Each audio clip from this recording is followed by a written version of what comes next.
Hello and welcome to another episode of Simon Pascal Says. Today it's just Pascal. There is no Simon. But we're going to talk to you today about something that we've had several clients reach out to us and ask us about. It's not an indictment on the client, just kind of the nature of how things are going today in the economy and the ebbs and flows of business. But we've had several clients reach out about layoffs. And they're having to do layoffs within their company. And so they have questions about kind of the real question they ask is, what do I need to know? What should I be looking out for? And there's a host of things. I mean, at the end of the day, the biggest law that kind of applies when you're talking about layoffs is the WARN Act, W-A-R-N. And really, that is only going to apply if you've got 100 or more employees. So that's kind of your threshold. If you're below that, you don't need to worry about WARN. But if you've got that, you're worried about WARN.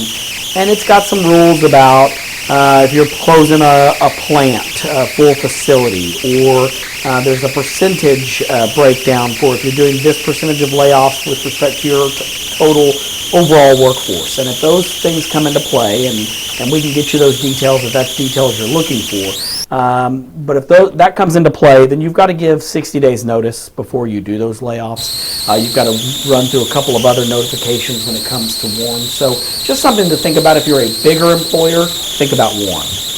Beyond that, when you're thinking about layoffs, you want to think about severance agreements. Do I want to give severance agreements? How do I want to lay those out?